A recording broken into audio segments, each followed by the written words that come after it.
Are you looking to improve your garden so that you can increase your yield, so you can feed yourself more and your loved ones more as well?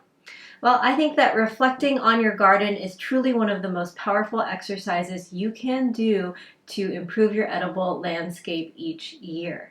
And the growing season is over where I live, and so I think it's a perfect time to reflect while all the information is kind of fresh in your head about the prior year. And I'm going to show you how I reflect on my garden, and maybe you'll get some ideas or inspired to do that same thing for your own.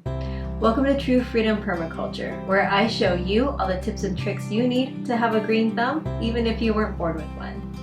Before I do anything, I always like to make myself a cup of tea or coffee before I begin. It just kind of sets the mood and gets me in the setting for quiet reflection.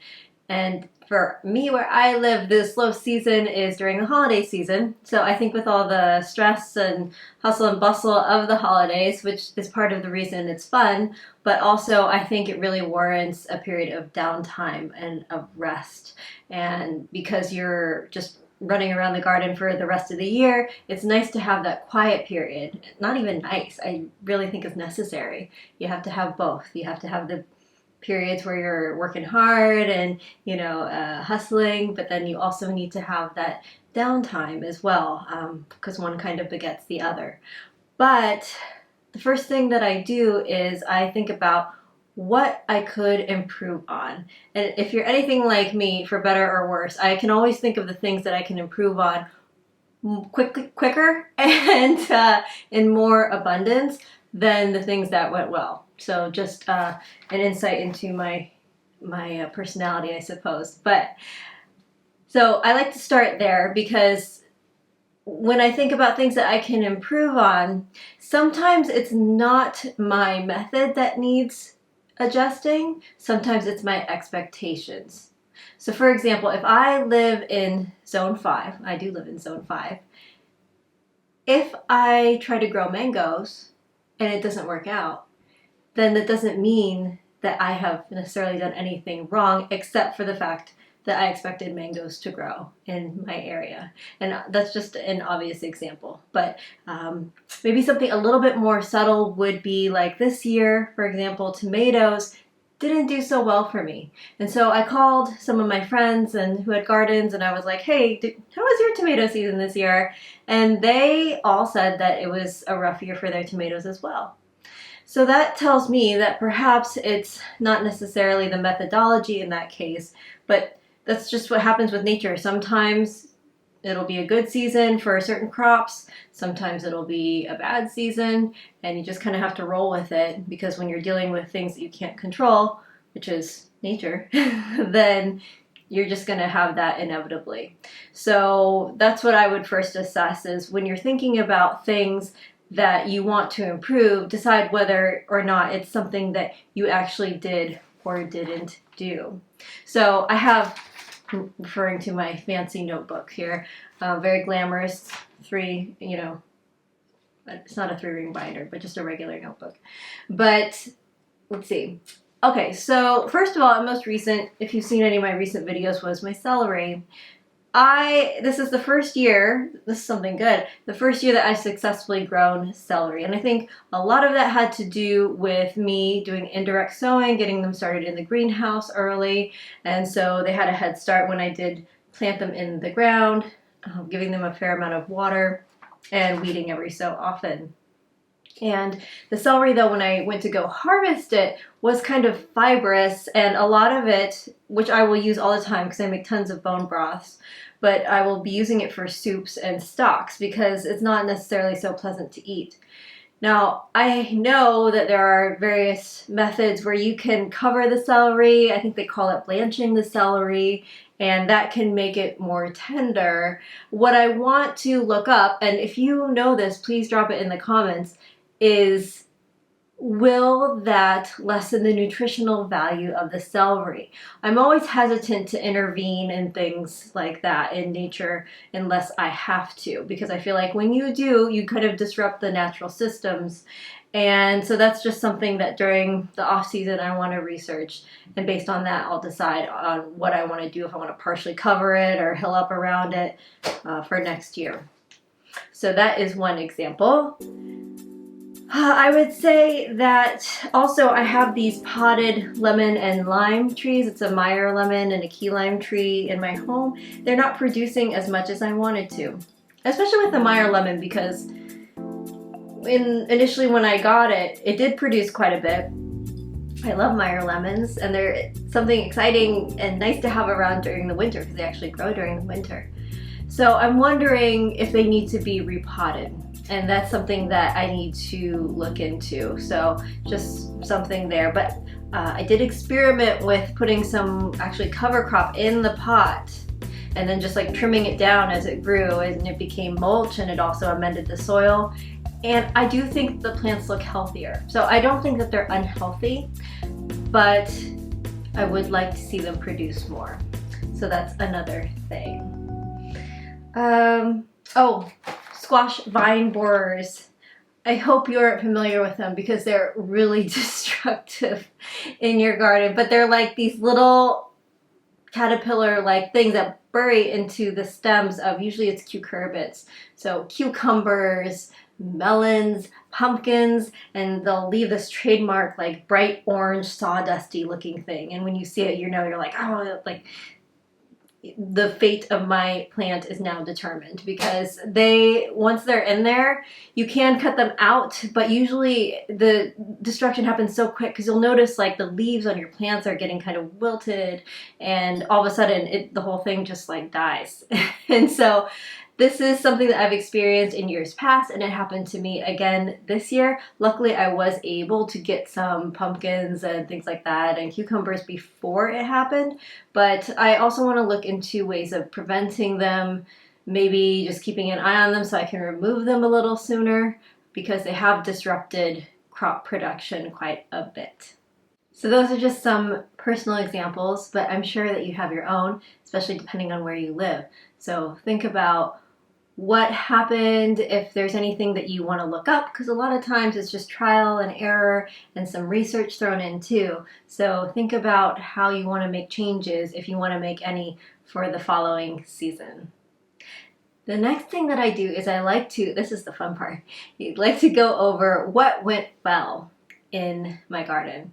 And I have to say, I'm so grateful because I've been here for 5 years now, and I have perennials that are up and running. I really don't have to do much to them, and yet they continue to produce for me year after year. So I'm very grateful for that, and that is something that I'm very glad that I implemented. I think also this year I grew onions successfully for the first time. I think it's because I fed them more. They require a lot of food in my experience, and water. But I did, and when I did, they produced these beautiful bulbs, and I braided them, and I hung the plate of onions in my kitchen, and I see it every day, and it's just a really beautiful decoration, and it's something that I'm so proud of, and just it's a reminder that they were like tiny little seeds earlier in the year, and now they're just like hanging up, and I actually use them. I cut one off from time to time when I need it for a recipe. So it's so rewarding. I think we're like hardwired to like, yes, that's the crop that I grew and I'm actually using. I don't know. But that is something that I think also went well this year. Looking at my list here, we had a drought period, and we actually couldn't water. We couldn't water. We had a ban on watering gardens. So I was really impressed with how well my plants held up. And I did talk about that in a video, and I'll link it for you if you want to look at that. But I think because I do have a lot of perennials that are already established and native plants, that they are pretty drought tolerant. And so that is something that was sort of like a stress test for my garden, and I was really happy with the results that I saw afterwards, because obviously some of the plants suffered, but for the most part things kind of held up and were pretty resilient. So I was quite pleased about that as well. Again, I would love to know what went well in your garden. What were you happy with? And it works both ways too. So sometimes it just happens to be a bumper year for corn or potatoes or whatever you're growing. but sometimes it's something that you did personally. And I really want you to think about that and think about what you did, if that is the case, because obviously you want to repeat doing that in the coming years.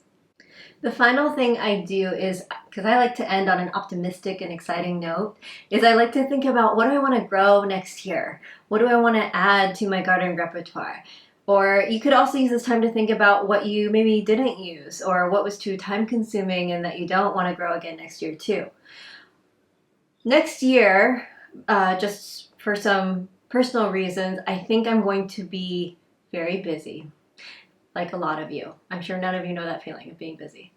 But I think because of that, I'm going to be wanting to dedicate less time to the garden than I normally will. And that doesn't mean that I'm not going to be out there quite a bit. I will, and I'll be relying on those perennials that I mentioned that I have already established. But something that tends to be very effective and that I use frequently and that doesn't require a lot of maintenance are herbs. So in my zone 1, which I kind of consider my back deck for most of the year, I have an herb garden, and I grow the kitchen staples like rosemary and parsley and sage and mint, and it's just so easy for me to go and pluck some off and use it whenever I want some. And these can be medicinal as well, and I'd really like to expand upon my medicinal herb garden. And I'm learning more about herbalism, and so I'd love to grow things like St. John's wort, for example, or echinacea. Having some chamomile, some German chamomile in the garden would be really nice too. And these are things that don't require me to be so hands-on with them as like an annual vegetable, for example, but I will use them quite a bit. So I think that would be a good strategy for next year, and I'll get more experience with growing those medicinal herbs. So that's my overarching goal for what I would like to grow next year. What would you like to grow next year? Is there anything that you haven't tried, or maybe you've been intimidated to try?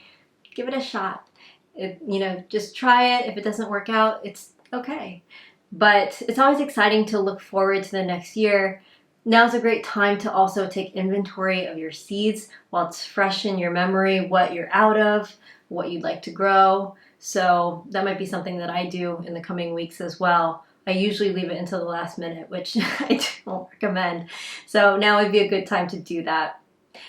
And I'm sure the other people watching this video would love to hear about your personal garden reflections as well, because it's so interesting. What I love seeing the people who are subscribing who are from, seems like, all over and have diverse backgrounds. And so what you eat, what you can grow, where you live, your experiences, they're all going to be unique. So I really would appreciate it if you felt like it. Leave it in the comments so we can share and discuss and talk about it.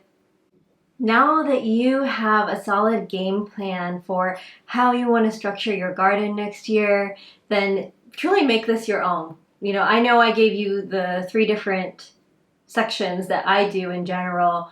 What could use improvement, what went well, what am I looking forward to growing next year. That's just a baseline. That's just to give you an idea. So really adjust it and see what works for you. But I do highly encourage you to do this, as I have definitely experienced the benefits of doing it. I think it's made me a much better gardener, and it's just something nice to do at the end of the season. So coming up here is a video that I shot during the summer. It's a summer garden tour. I'm going to rewatch it because it's easier for me to see what I was actually producing at the time, and based on that I can kind of like, oh yeah, I did want to do this, or I did want to add that. So if you are looking to get some ideas, feel free to check that out. It's coming up on the screen, and I will meet you over there. I will see you all soon.